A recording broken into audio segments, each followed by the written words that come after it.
자, 안녕하세요. 단양입니다. 오늘이 12월 8일입니다. 자, 요 전 영상에서 흘림 처리하는 거 좀 올려드렸고요. 옥살산. 자, 12월 달에는 이제 여러분들이 하실 일은 이제 옥살산 흘림 처리를 좀 하셨겠죠. 뭐 안 하셨으면은 하시면서 이 안 포장을 하시면 되는데, 다시 말씀드리지만 안 포장을 너무 과하게 할 필요 없다. 다시 말하면 너무 철저한 보온을 할 필요 없다라고 생각을 합니다. 그것은 산란을 다시 나갈 수 있는 조건을 맞춰줄 정도로 보온을 내면 안 된다라는 말씀을 드리는 거예요. 그래서 간단하게 하시면 돼요. 예를 들어서 제가 이제 사장님들이 4장 정도 압축해서 지금 월동 준비를 했다 하면 전에 이 보온판을 이렇게 좀 제쳐놨죠. 요거를 다시 원위치로 놓으시면 돼요. 그런데 요거를 바짝 붙이는 것보다는 조금 소비 한 매 정도 간격 띄고 나무 보온판이나 은박지 보온판으로 이렇게 마감 처리하시면 됩니다. 이렇게 놓으시고 개포 한 장 덮으시고요. 비닐 개포는 덮는 거 아닙니다.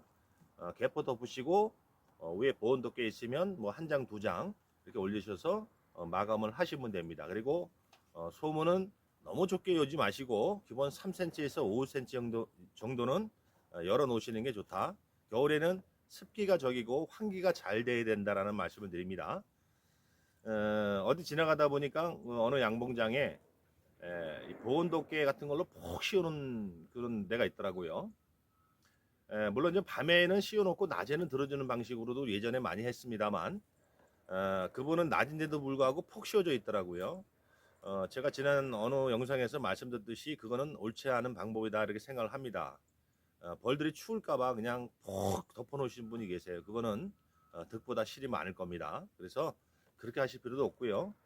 벌들은 얼어 죽는 게 아니라 그랬어요. 벌이 건강하고 건강하다는 건 진드기 구제가 잘 돼 있고 그리고 벌의 기본 자격구만 되면 아무 이상 없습니다.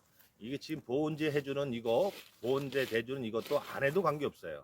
그러나 이제 앞으로 추운 날만 남기 때문에 이렇게 보온을 간격을 공간을 좁힘으로써 얘들이 생존율을 냈을 때 온도를 쉽게 올릴 수 있는 조건이 되는 것이죠. 그래서 해주는 겁니다. 그래서 그런 식으로만 하시면 되고요.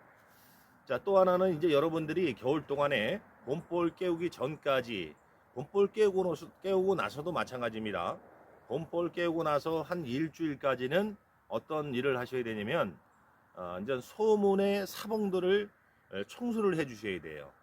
애들이 지금 온도가 낮기 때문에 이제 봉구가 진 온도이기 때문에 스스로 벌을 물어다가 안에 사봉들을 물어서 밖으로 내보내질 못합니다. 그래서 입구에다가 이렇게 버리게 돼요. 물론 따뜻하면 입구에 나와서 똑 떨어뜨려 놓고 들어가지만 더 춥게 되면 얘들이 입구에다가 이렇게 물어내다가 입구가 쌓이는 경우가 있어요. 벌들이 사봉들이. 그러면 환기가 안 되지 않습니까? 그런 문제가 발생할 수 있기 때문에 글쎄요, 뭐 열흘에 한 번이든 뭐 한 보름에 한 번이든 뭐 그 벌의 상태에 따라 틀려요. 예를 들어서 진드기 구제가 많이 안 됐고 늦게까지 산란을 많이 진행시킨 벌통들은 노봉들이 많을 겁니다. 그러면 죽은 벌들은 물론 노봉들이 많이 죽겠죠. 그래서 보통 전 온도가 낮으니까 나가서 죽지는 못하고 안에서 다 떨어지게 되는 겁니다. 그러면은 일부 벌들이 청소 차원에서 이렇게 물어내게 돼요. 근데 밖은 추우니까 밖까지는 못 나오고 입구에서 이렇게 물어내다가 우리가 소문 그 안쪽으로 이렇게 쌓이는 경우가 있습니다. 그래서 그거를 청소를 해주시는데 열흘마다 한 번씩 하시던지 뭐 일주일마다 한 번씩 하시던지 그래서 이렇게 아침에 다니시다가 입구에 벌들이 쌓여 있다 그러면은 철사 같은 걸로 이렇게 갈퀴 하나 만드세요. 그래서 솜을 통해서 이렇게 긁어내는 식으로 청소를 해주시게 된다. 그래서 요거를 사실은 이제 벌만 건강하고요 진디구지만 잘 된 벌 정도는 그렇게 많지 않습니다. 소문이 막혀서 잘못될 일은 거의 없어요. 그러나 벌통은 통통마다 다 틀려요.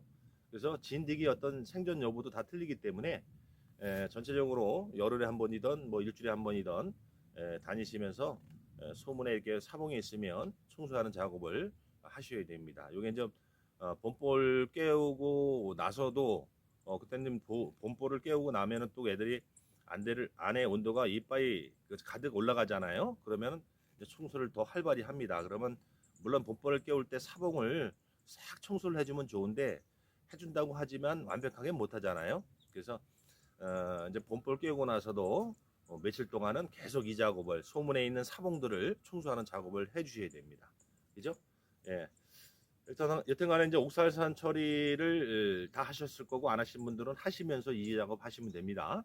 그리고 이제 저 같은 경우도 이제 곧 그 화분떡을 만들어 오게 됩니다. 그러면 저 같은 경우는 벌을 일찍 깨우는 편이에요. 보통 1월 1월 달 오면 바로 1월 초부터 해서 단계적으로 벌을 깨웁니다. 제 생각을 늘 말씀드리지만 지금은 어떤 온도 변화에 의해서 꽃피는 시기가 많이 옛날보다 앞당겨지기 때문에 저는 늘 강조를 합니다. 물론 2월 달에 깨우신 분도 많이 계시겠지만 적어도 대안 때쯤은 깨워야 된다는 생각을 갖고 있습니다.